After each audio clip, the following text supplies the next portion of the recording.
Muy buenas noches, estimados amigas y amigos. Mi nombre es José Luis Lima. En esta oportunidad vamos a compartir el conocimiento sobre la aplicación de los colores, la lógica dual complementaria del uso de los colores en los textiles aymaras. Asimismo, incorporando eh, la incorporación léxica, ¿no? La recopilación léxica que se maneja en estos procesos de la Guayo y tenemos eh, la pregunta, ¿no? ¿Cuál es la lógica de los colores en los textiles aymaras? A eso vamos a tratar de responder eh, los planteamientos a al respecto. Ahora, una sola sociedad ha sido de muchas generaciones desde las primeras civilizaciones, como podemos observar desde 1500 y los romanos en el siglo II después de Cristo. Para esto, por ejemplo, tenemos las figuras pictográficas, las figuras jeroglíficas, por ejemplo, que ya nos daban los indicios del uso de los colores para representar diferentes representaciones, ya sean gráficas, ya sean escritas principalmente, para plasmar el pensamiento de la civilización actual en ese tiempo. Para esto nos basamos en los planteamientos de Contreras el 2007, Camacho y Guzmán y Bovicio, quienes plantean esta especificación. Ahora, vamos a ir ligando específicamente los planteamientos de los colores que tienen las visiones muy diferentes entre la visión europea y la visión andina. En su primera instancia vamos a revisar, por ejemplo, el origen de los colores planteadas por Newton, ¿no? Tenemos la teoría newtoniana, por ejemplo, que el color es un fenómeno lumínico, que quiere decir que el color se ha especificado el término, así su uso de gama de colores en base a la luz y la proyección en una prisma de vidrio, ¿no? Y obviamente a partir de ahí se observa la percepción de color y las propiedades del color se han teorizado a partir de ese descubrimiento por Newton. Bien, ahora, en cambio, desde la cosmovisión andina, desde la visión andina, el color se fija de otro sentido, ¿no? Ya no es tan lumínico, sino el color ya es un fenómeno más químico, ya es un fenómeno más natural. Como podemos observar, los colores se especifican dentro del arco iris, que es uno de los fundamentos de su origen, y asimismo tenemos el uso de los colores en obviamente en la naturaleza propia, como el terreno, por ejemplo, tenemos rojizos, amarillentos, verduzcos, que desde esta visión se consideran como un fenómeno químico natural y no tanto lumínico como la teoría newtoniana. Sobre este aspecto argumentan Herrera, Bovicio y Clares en sus respectivos años sobre la especificación de los colores andinos, ¿no? Y las primeras culturas ya se habían plasmado, así como los egipcios, en las cerámicas, en los textiles, específicamente utilizando diferentes recursos. El uso de los colores especificando en dos grupos grandes, ¿no? El primero que tenemos principalmente los colores naturales, aquellos colores que no han sido intervenidos por un tinte natural, artificial o químico, ya sea orgánica. Eso podemos encontrar principalmente para los textiles en las fibras de los animales, ¿no? Ya sean en un grupo de ovinos, de auquénidos, ya sean camélidos, las llamas, alpacas, vicuñas, etcétera, del cual se saca la materia prima para la elaboración de los textiles. Entonces, el primer grupo especificado desde la visión andina, tenemos los colores naturales, ¿no? A partir del cual se puede ir creando diferentes textiles con la gama y combinación cromática. Ahora, como habíamos especificado, estamos generando la orientación léxica no existente para denominar cada término. Acá podemos observar diferentes colores planteados como colores naturales. Eso significa que cada uno de estos planteamientos, desde el repertorio léxico, en cambio como del alca, el chuchi, el chiqui, chaño, cheje, chiarpaco, cucaja, por ejemplo, tenemos paco, millo, cuse, etcétera, entre todos, son diferentes gradaciones de colores naturales, que quiere decir que no involucra la actividad de tintes para obtener este color, ¿no? Son colores existentes naturalmente dentro de las fibras de animales, del cual tiene un repertorio léxico específico, ¿no? En este momento tenemos colores unitarios, tenemos gradaciones combinados y mediante los cuales se pueden ir creando los textiles de colores crudos, que entre los andinos en Aymara se denomina choque saminaca, ¿no? En su término mismo del choque viene del crudo, literalmente se especifica, por el cual no ha pasado por ningún proceso químico ni de, por tanto. Estos términos son los más usuales dentro de ese campo de los colores naturales que está vigente hasta ahora, en algunos con más frecuencia de uso, otros con menos frecuencia, dependiendo a las regiones donde todavía existe la ganadería camélida o ovina. Bien, ahora, por otro lado, tenemos el segundo grupo, que son los colores elaborados, ¿no? Que quiere decir los colores andinos, en el cual se involucra todo el proceso textil, empezando, por ejemplo, desde el esquilado, tenemos, ¿no? Por ejemplo, el esquilado, del proceso del esquilado, tenemos el hilado, por ejemplo, tenemos enmadejado, tenemos el proceso del tinción, del teñido, del torcelado, tenemos el proceso del ovillado, del urdido, el tejido, finalmente el producto acabado, ¿no? Cada uno de los procesos con sus léxico correspondiente, por ejemplo, acá tenemos Yauiña, Capuña, Juñiraña, Samichaña, por ejemplo, tenemos Antiña, Kiwiña, Sautilaña y Sauña, etcétera. Que dentro de este proceso también está vigente el recurso lingüístico, convierte el uso de los colores específicamente dentro de los textiles considerados como los colores elaborados, y la anterior que consideramos que existen directamente en las fibras de animales, como en este caso, hacia el café, el negro, el blanco, que no condiciona la implementación de elementos de tinción, ¿no? De teñido. Ahora, ya conociendo los dos grupos de colores andinos y maras en la elaboración de textiles, tenemos la materia prima, principalmente de dónde sale y cómo se elabora cada una, ¿no? Tenemos la materia prima por un lado, la fibra blanca principalmente, para aplicar diferentes gamas de tonalidades de color. Por ejemplo, tenemos por un lado los tintes vegetales, por ejemplo, como la chilca para sacar el verde. Tenemos tintes vegetales en este caso para sacar, por eso tintes orgánicas. Podemos encontrar como la cochinilla, entre otros. También podemos encontrar tintes naturales encontrados en productos. Ahí se aplica la obtención de diferentes ovillos de colores para poder elaborar los productos artificiales ya elaborados químicamente en diferentes mercados, para poder evitar todo ese proceso que hemos mencionado en esta, ¿no? Para evitar todo este proceso, ya la gente facilita ya principalmente el repertorio léxico está dentro del uso de los colores. En este momento tenemos colores, por ejemplo, podemos decir químicas, ¿no? Tintes químicos, tintes naturales, tintes vegetales, tintes orgánicos, que mediante el cual se obtiene diferentes tonalidades, la cual es aplicada en los productos textiles. Por ejemplo, en los productos textiles tenemos todo el proceso del teñido en este caso, ¿no? Principalmente hasta el teñido de las madejas, el secado, el ovillado, el urdido, finalmente el tejido, las cuales van a incorporar el uso de los colores en la validad y la complementariedad. Esos conceptos que son más manejados dentro de la cosmovisión. Bien, entonces llegamos específicamente a la explicación de los colores elaborados, la cuestión del término, de la dualidad y la complementariedad.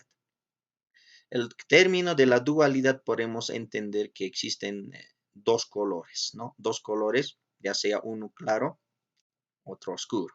Y la complementariedad, por ejemplo, se combina desde diferentes aspectos, ya sea desde los más oscuros hasta los más claros. Acá tenemos, por ejemplo, la aplicación dentro de los textiles, los siguientes grupos de colores, ¿no? Tenemos, por ejemplo, el primero, el término chiara, que es el término específicamente utilizado para denominar a los colores oscuros, ¿no? Colores oscuros. Más al costado tenemos el color normal, la primera tinción, que es el color, y para determinar los colores opacos. Los colores oscuros, los colores normales, los colores claros y los opacos combinan una complementariedad dentro de los textos. Esta combinación de colores, dos colores oscuros y dos colores claros, ¿no? Acá tenemos los colores, por ejemplo, del anti, tenemos el airampu, tenemos el choña, arume o sisira con sus variantes, larama, culi, obviamente el ello y huila. Para combinar un matiz de diferentes gradaciones, la combinación de los textiles cumple el siguiente rol, ¿no?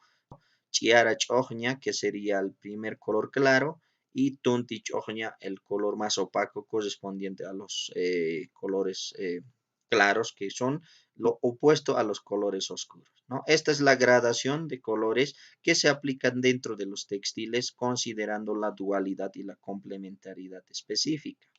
Podemos revisar también en los azules, por ejemplo, consideramos chiara larama, ¿no? Un matiz específico que es aplicado dentro de las tonalidades de los textiles, específicamente en el aguayo. Podemos revisar la misma tonalidad en el rojo, complementando dos colores oscuros y dos colores claros.